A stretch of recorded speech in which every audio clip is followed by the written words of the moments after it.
नमस्कार साथियों। ये जुलाई महीने की तीसरी क्लास है जिस पर हम लोग बात करेंगे हमारी मंथन सीरीज के अंदर। और ये जो वीडियो है, ये वीडियो राजस्थान की समसामयिकी जिस भी एग्जाम में लग रही है वहाँ समान रूप से उपयोगी रहेगी। और मैंने आपको बताया हुआ है कि हम मंथ वार कर रहे हैं इस बार। पिछली बार हमने टॉपिक वाइज किया था, इस बार हम लोग मंथ वाइज कर रहे हैं। तो हम जुलाई का कंप्लीट करेंगे, फिर आगे आने वाले जो महीने हैं उनका भी हम इसी प्रकार से कंप्लीट करेंगे, और पीछे भी हम चलते चलेंगे। जून की बात भी अपने करेंगे, मई अप्रैल की भी अपने बात करेंगे, और हम जनवरी तक पीछे जाएंगे और फिर आगे चलते रहेंगे अपने। तो आप अपने हिसाब से आपका जो भी एग्जाम हो, तो आपको अपने एग्जाम में लगभग 7-8 महीने का जो करंट है वो आपको करना। तो आप अपने एग्जाम की तिथि के अकॉर्डिंग देख लेना आप। ये आप लोग देख रहे हो प्रबल कार्यक्रम, प्रबल कार्यक्रम। और एक इसमें आप लोग अपने कमेंट जरूर लिखना कि जैसे हम न्यूज़ के साथ, जैसे मैंने पहले पढ़ाया था, पहले तो मैंने बहुत नॉर्मल बोर्ड पे पढ़ाया हुआ था, सीधा व्हाइट बोर्ड पे पढ़ाया हुआ था। इस बार आपको कैसा लग रहा है ना, आपकी प्रतिक्रियाएं जरूर भेजना मुझ तक। प्रबल कार्यक्रम, तो प्रबल कार्यक्रम आप देखो कि एक तो इसकी विशेषता क्या है कि ये इसी सत्र से शुरू हो रहा है, इसी सत्र से ये शुरू हो रहा है ये अभियान। और दूसरा आप लोग ये देख पा रहे हैं कि ये 9वीं से लेकर के 12वीं कक्षा के विद्यार्थियों के लिए है। 9वीं से लेकर के 12वीं कक्षा के विद्यार्थियों के लिए है। इसका मतलब ये हो गया कि जो प्रोग्राम है, ये प्रोग्राम आपके माध्यमिक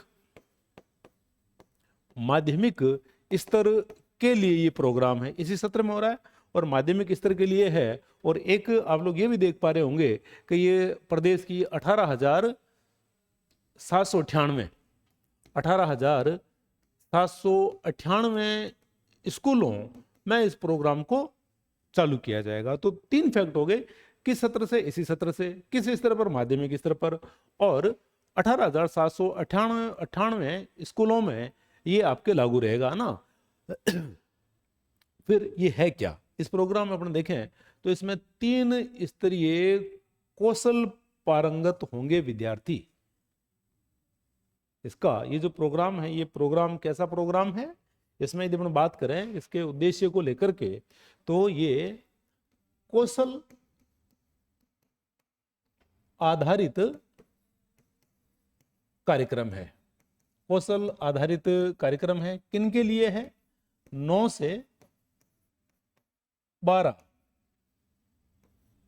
की कक्षाओं के विद्यार्थियों के लिए है ये।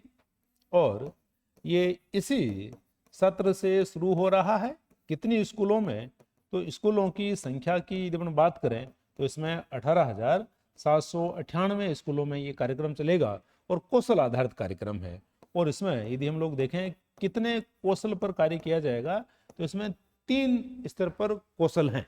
इसमें विद्यार्थियों को, एक तो विद्यार्थियों को खुद के प्रति जागरूक रखना है, इसमें एक तो ये कार्यक्रम रहेगा। विद्यार्थी खुद के प्रति जागरूक रहे, विद्यार्थी दूसरों के साथ में जब व्यवहार कर रहा है तो वो व्यवहार कुशल हो, उसमें वित्तीय साक्षरता हो, वो डिजिटली साक्षर हो, और वो पर्यावरण से भी जुड़ा रहे। तो ये 3 स्तर के जो कौशल हैं, 3 स्तर के कौशल हैं, जिसमें एक जीवन जीने के लिए, एक कार्य व रोजगार के लिए, और एक सतत विकास के लिए। ये 3 प्रकार की इसमें हम लोग बातें देख रहे हैं, जिसमें एक तो बात हो रही है जीवन जीने के लिए। जीवन जीने के लिए स्वयं के प्रति जागरूक होना, अंतर व्यक्तिगत संबंध, टीम वर्क वो ढंग से कर सके, समस्या समाधान, रचनात्मक चिंतन। एक प्रकार से जो विद्यार्थी है वो किसी भी प्रकार की नेगेटिविटी में नहीं फंसे। जैसे अभी हम लोग देख रहे हैं कि मोबाइल का युग है, मोबाइल में व्हाट्सएप, फेसबुक, इंस्टा और भी बहुत सारे सोशल मीडिया के प्लेटफॉर्म है। वहाँ जाकर के विद्यार्थी दूसरों से खुद को तुलना करने लगता है या दूसरों के जैसे दिखने का प्रयास कर रहा है। तो इससे क्या है कि विद्यार्थी स्वयं से दूर जा रहा है, वो खुद से दूर जा रहा है। उसको खुद को खुद के जैसा होना चाहिए। लेकिन यहाँ हम लोग देख रहे हैं विद्यार्थी जो है किसी न किसी कॉपी कर रहा है। तो स्वयं के प्रति जागरूक मतलब खुद की स्किल को पहचानो कि तुम मास्टर बनने के लिए हो, कि तुम आरएस बनने के लिए हो, कि तुम काम करने के लिए हो। ये तुम्हें पता होना चाहिए। ऐसे देखा देखी नहीं कि कोई यदि आरएस की तैयारी कर रहा तो हम भी आरएस की तैयारी कर लें। और आजकल हम लोग देखते हैं गार्जियन भी उनके ऊपर दबाव डालते हैं। तो ऐसा नहीं, खुद के प्रति जागरूक, खुद की रुचि किसके अंदर है, उस पे उसको काम करना चाहिए, अच्छे संबंध बनाने चाहिए अपने दोस्तों के साथ में, अपनी फैमिली के साथ में। ये भी बहुत बड़ा इशू है, हम लोग देखते हैं। टीम वर्क, अच्छे लोगों के साथ में वो अपनी टीम बनाए और टीम के रूप में वो काम करे, उसकी जो भी भूमिका है। फिर है कार्य और रोजगार के लिए। कार्य और रोजगार के लिए क्या जरूरी है, उसको वित्तीय साक्षरता उसकी बहुत जरूरी है। मतलब उसको पैसा बचाना भी आना चाहिए, कहाँ कितना पैसा खर्च करना ये भी उसको आना चाहिए। और डिजिटल साक्षरता, ये आज के समय में बहुत ज़्यादा जरूरी है। आप और मैं भी एक डिजिटली प्लेटफॉर्म के माध्यम से हम लोग जुड़े हुए हैं, तो ये बात रहेगी। सतत विकास, सतत विकास मतलब कि जलवायु परिवर्तन आदि जो मुद्दे हैं, पेड़ लगाने चाहिए, इस प्रकार की जो बातें हैं। जल का संरक्षण करना चाहिए, जिसके लिए भी हमारे वंदे गंगा जल संरक्षण अभियान भी चल रहा है, जो आप लोगों ने देखा। मैंने पिछली क्लास में बात की थी, 5 जून से लेकर के 20 जून तक वो पखवाड़ा चला। तो इस प्रकार से विद्यार्थियों को सतत विकास, कार्य और रोजगार, जीवन जीने के लिए इन 3 कौशलों पर इसमें कार्य किया जा रहा है। फिर दूसरी बात यदि अपन देखें तो एक है आपके राइजिंग राजस्थान पार्टनरशिप कॉन्क्लेव 2025। तो राइजिंग राजस्थान पार्टनरशिप कॉन्क्लेव 2025, इसका आयोजन होगा, है ना, फ्यूचर की बात है, 11 और 12 दिसंबर को होगा। और 11 और 12 दिसंबर को इसका आयोजन होगा कहाँ? इसका आयोजन हम लोग देख रहे हैं होगा आपके जयपुर के अंदर। अब जयपुर के अंदर आयोजन हो रहा है राइजिंग राजस्थान पार्टनरशिप कॉन्क्लेव 2025। तो ये होगा क्यों, है ना? इस क्यों की जब हम बात करें तो ये आयोजन होगा क्यों, एक तो आयोजन की हमने बात कर ली, आयोजन हो गया आपके 11 और 12 दिसंबर को हो गया है, जयपुर में हो गया है। अब इस आयोजन का मुख्य उद्देश्य क्या है? इसका मुख्य उद्देश्य है संवाद। मुख्य उद्देश्य इसका संवाद किसके बीच में? मुख्य उद्देश्य संवाद, और संवाद होगा एक तो निवेशकों के बीच में और नीति निर्माताओं के बीच में। निवेशकों और नीति निर्माताओं के बीच में संवाद के लिए कार्यक्रम हो रहा है। मतलब कि जो राजस्थान में निवेश कर रहा है वो चीजों को समझे, और जो नीति बनाने वाले लोग हैं वो इनके, ये जो निवेशक हैं, इन निवेशकों की बात को समझे। और ये जब बात होगी तभी हम लोग देखते हैं राजस्थान अग्रणी राज्य हो पाएगा, या ऐसे कहें निवेशकों का पसंदीदा राज्य हो पाएगा, पसंदीदा राज्य हो पाएगा। तो ये इसका उद्देश्य है, संवाद करना किसके बीच में? निवेशकों और नीति निर्माताओं के बीच में, ताकि राजस्थान अग्रणी राज्य हो सके और इन्वेस्टर जो है, इन्वेस्टर यहाँ आए। ये चीजें आपको इसमें ध्यान रखनी है। फिर एक आप लोग ये देख पा रहे हो 10 दिसंबर को प्रवासी राजस्थान दिवस मनाया जाएगा। और ये जो घोषणा है या ये जो पहल है, ये पहल हमारे मुख्यमंत्री भजन लाल जी शर्मा के द्वारा की गई, जो आप लोग देख पा रहे हो। तो इसमें ये चीज आपसे पूछी जा सकती है, इसमें यदि अपन बात करें तो आपसे पूछा जा सकता है कि प्रवासी राजस्थान दिवस, प्रवासी राजस्थान दिवस कब मनाया जाएगा? तो 10 दिसंबर को मनाया जाएगा, 10 दिसंबर को मनाया जाएगा। तो 10 दिसंबर 2025। तो अब आपसे यहां सवाल पूछा जा सकता है कि पहला प्रवासी राजस्थान दिवस कब मनाया जाएगा?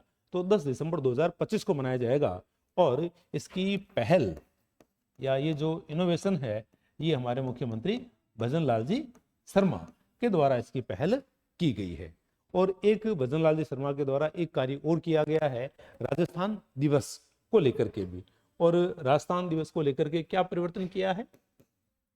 राजस्थान दिवस को लेकर के ये परिवर्तन हुआ है, कब राजस्थान दिवस पहले हम लोग 30 मार्च को मनाते थे, और अब ये चैत्र शुक्ल प्रतिपदा या हम कहें एकम को ही ये मनाया जाएगा। तो इस प्रकार से ये किस पर आधारित हो गया है? ये विक्रम संवत पर आधारित हो गया है। तो ये चीज आप लोग ध्यान रखेंगे इस बात को।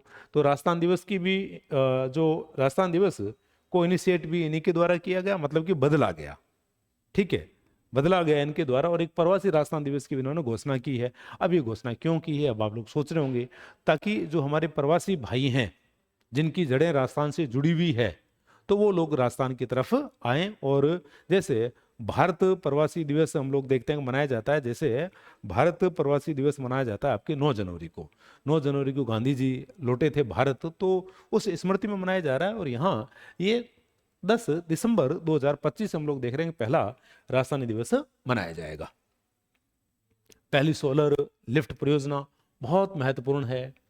और जहां भी नदियां टॉपिक लगती है ज्योग्राफी के सिलेबस में, जिस भी पाठ्यक्रम में, वहां ये टॉपिक और महत्वपूर्ण हो जाता है। तो पहली सोलर लिफ्ट परियोजना का लोकार्पण, तो लोकार्पण किया गया है, लोकार्पण हम लोग देखते हैं किया गया है ओम बिड़ला के द्वारा। ओम बिड़ला के द्वारा किया गया है। ओम बिड़ला भी लोकसभा अध्यक्ष हैं और इनका संसदीय क्षेत्र कोटा बूंदी संसदीय क्षेत्र से आते हैं और ये लोकसभा अध्यक्ष दूसरी बार हैं। और ये हम राजस्थानियों के लिए हम लोग देखते हैं कि बहुत ही गर्व की ये बात है ये। ठीक है, अब लोकार्पण किया कहाँ, तो कहाँ की बात करें तो लोहली गांव, लोहली गांव, और लोहली गांव कहाँ का, बूंदी का। तो लोकार्पण कहाँ हो गया, बूंदी में हो गया है। किस नदी पर हुआ है, तो नदी बहुत महत्वपूर्ण हो गई है, मेज। तो मेज नदी के ऊपर हम लोग देख रहे हैं कि पहली सोलर लिफ्ट परियोजना का लोकार्पण हो चुका है ओम बिड़ला के द्वारा, जो हमारे लोकसभा के अध्यक्ष हैं। और हुआ कहाँ है, लोहली गांव है। लोहली गांव कहाँ का, बूंदी का। किस नदी के ऊपर है, मेज नदी के ऊपर हम लोग देख रहे हैं कि जो परियोजना है, इस परियोजना को शुरू किया गया है, जिसका नाम हमें मिलता है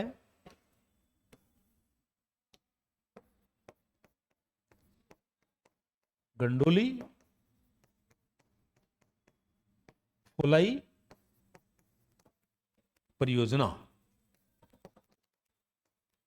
तो ये नाम भी आप लोग ध्यान रखोगे, गंडोली फुलाई परियोजना इसका नाम है। और ये राजस्थान की पहली सोलर लिफ्ट परियोजना है, जिसका हम लोग देख रहे हैं कि लोकार्पण हो चुका है। तो ये चीज भी आप लोग ध्यान रखेंगे यहां। फिर है वल्चर ब्रीडिंग सेंटर। वल्चर का मतलब होता है गिद्ध और ब्रीडिंग का मतलब होता है प्रजनन।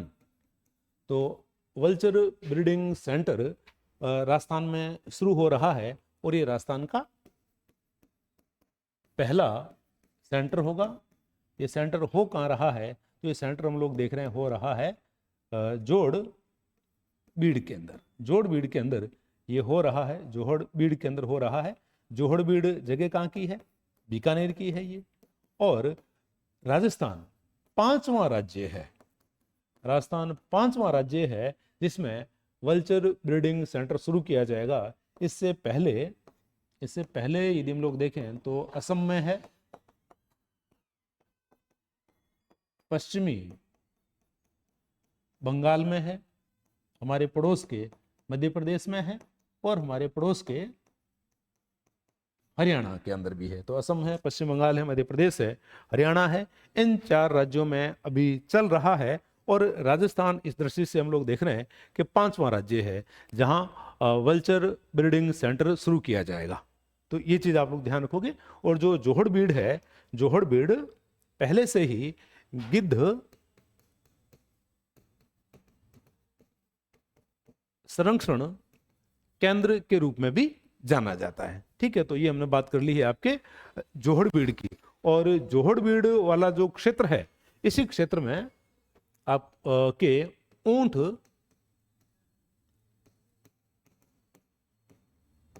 संरक्षण केंद्र भी है। ठीक है, राष्ट्रीय ऊंट संरक्षण केंद्र भी हम लोग देखते हैं यहाँ है। ठीक है, ये चीज आप लोग ध्यान रखोगे। तो वल्चर ब्रीडिंग सेंटर की हम लोगों ने बात कर ली है। तो आज करंट की क्लास में हम लोग इतनी बात करेंगे।